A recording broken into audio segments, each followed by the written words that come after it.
dans le livre des Nombres, au chapitre 6, versets 23 à 27. Il s'agit de ce qu'on appelle la bénédiction sacerdotale, c'est-à-dire c'est une parole du Seigneur à Moïse, le Seigneur demande à Moïse, voici comment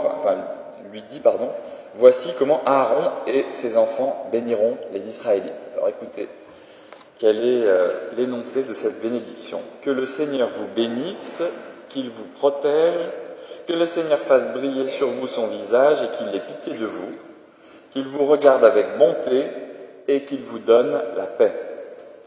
Quand les prêtres prononceront ainsi mon nom, dit le Seigneur, pour bénir les Israélites, je leur donnerai moi-même ma bénédiction.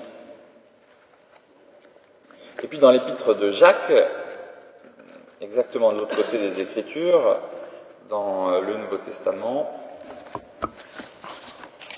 nous lisons au chapitre 1, les versets 5 à 8.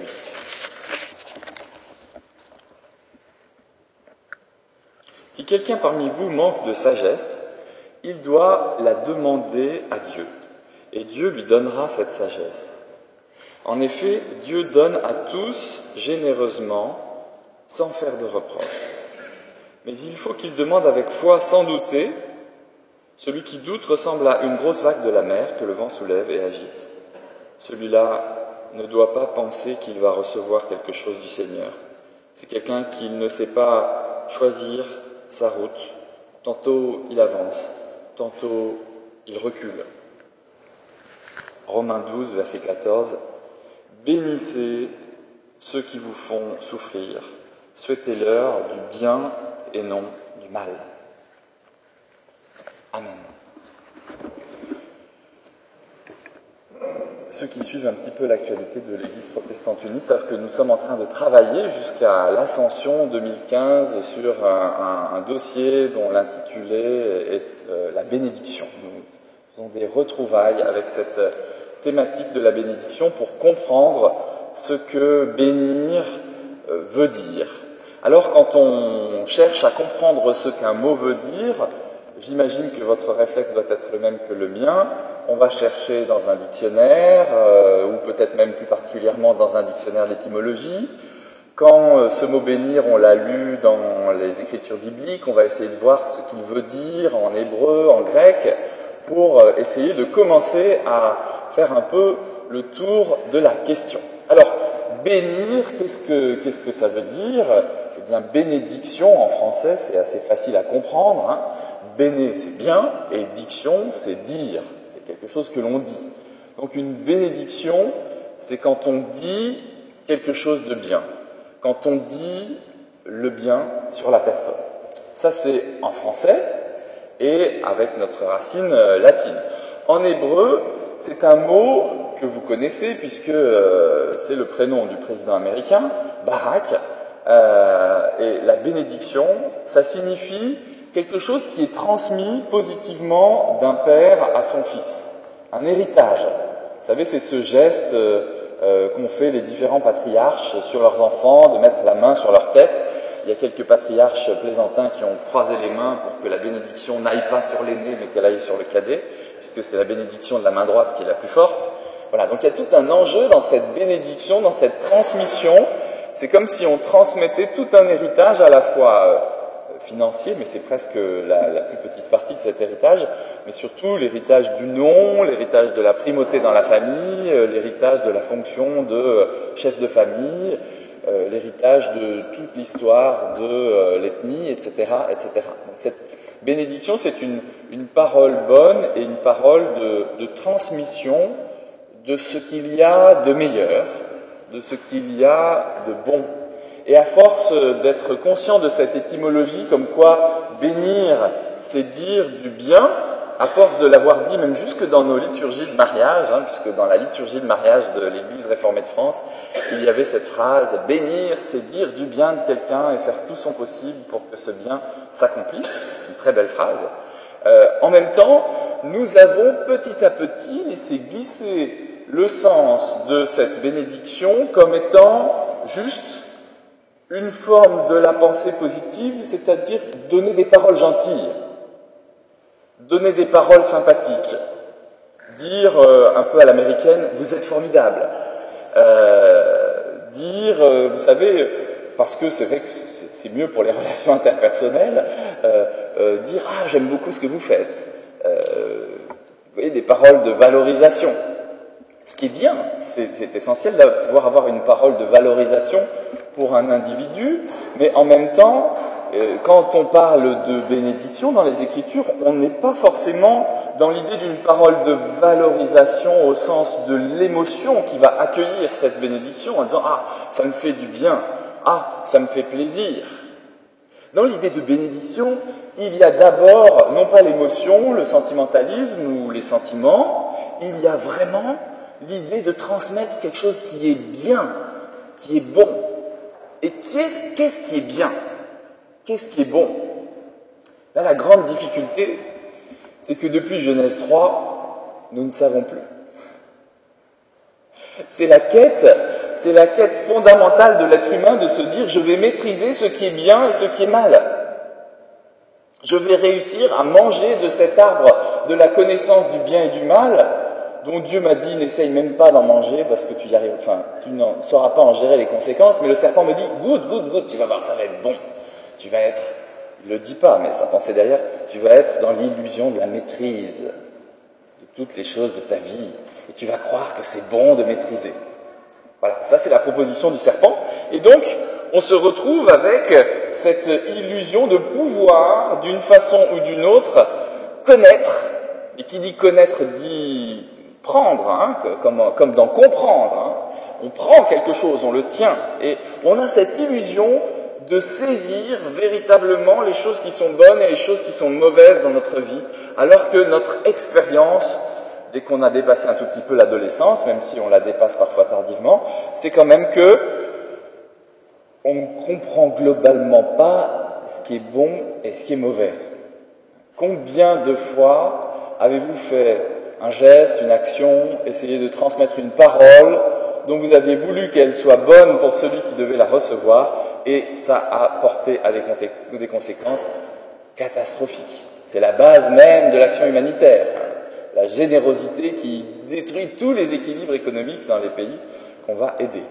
Donc, ce désir de bien faire, il est profondément en nous, et en même temps, depuis le commencement du monde, nous apprenons, grâce aux Écritures bibliques, que nous ne savons pas nous y prendre correctement. Et il y a une véritable clé dans cette parole de bénédiction fondamentale, parce que c'est la parole de bénédiction que nous avons entendue en Nombre 6, la parole de bénédiction pour tout juif, tout israélite pratiquant. Hein. Que le Seigneur te bénisse et te garde, qu'il fasse resplendir sur la lumière, etc., qu'il te donne ta paix. Bon, on connaît ça, on l'a dit souvent d'ailleurs à la fin de nos cultes, mais il y a surtout le fameux verset 27, avec un ajout du Seigneur. Quand vous bénirez les gens de cette façon-là, c'est moi qui activerai la bénédiction. C'est-à-dire que bénir n'est pas, ou en tout cas n'est plus, simplement le fait de dire du bien. Parce que quel est le système de pensée qui va catégoriser que ce soit bien ou que ce soit mal? Aujourd'hui, quand on a 14 ans et qu'on est une fille, c'est bien d'avoir une mini-jupe qui ne couvre plus rien. Mais est-ce que c'est un bien ultime? Aujourd'hui, quand on a 21 ans et qu'on est un garçon, c'est bien de prendre un air de caïd mafieux. Mais est-ce que c'est bien dans l'absolu?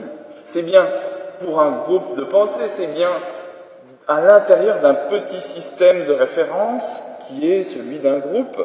Mais est-ce que c'est bien avec un B majuscule? C'est ça la question. Et il y a donc cette clé de lecture profonde dans ce verset 27 de Nombre 6.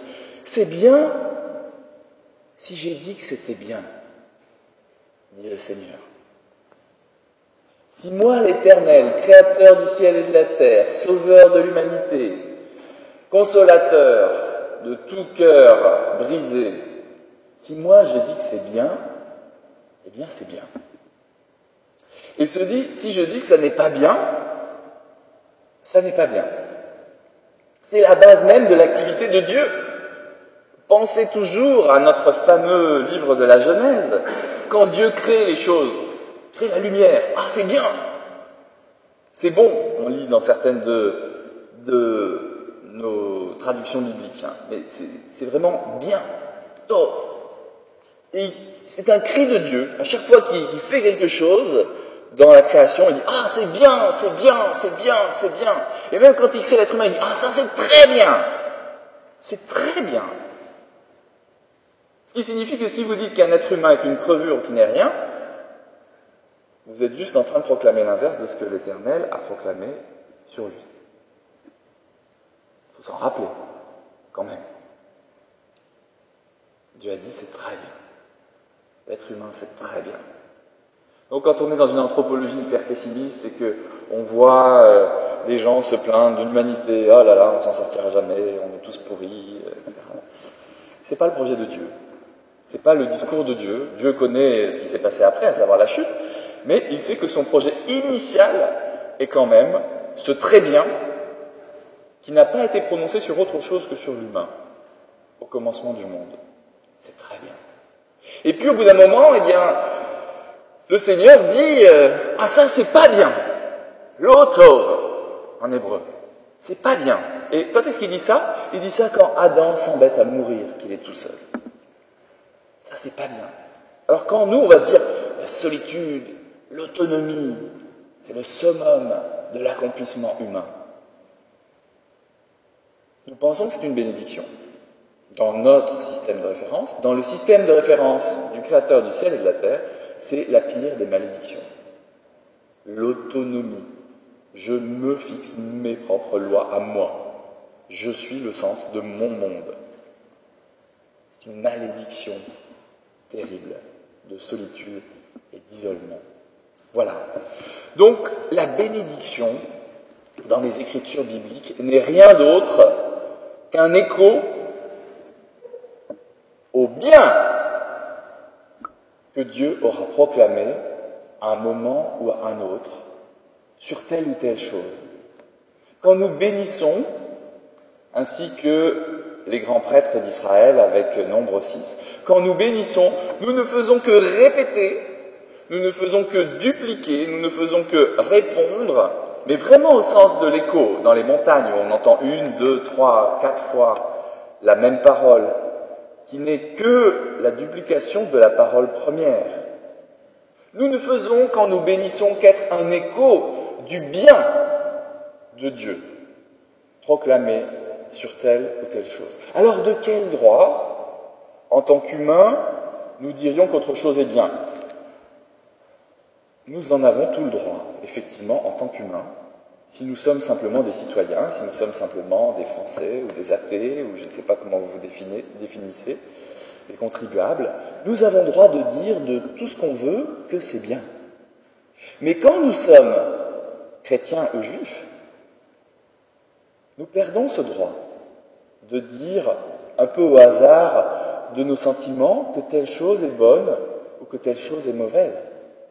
Nous devons absolument rentrer dans ce système d'écho, à savoir de percevoir quelles ont été les bénédictions fondamentales que le Seigneur a posées, quelles ont été les malédictions fondamentales que le Seigneur a posées, parce qu'il a dit de certaines choses que c'était mauvais. C'est ça, une malédiction.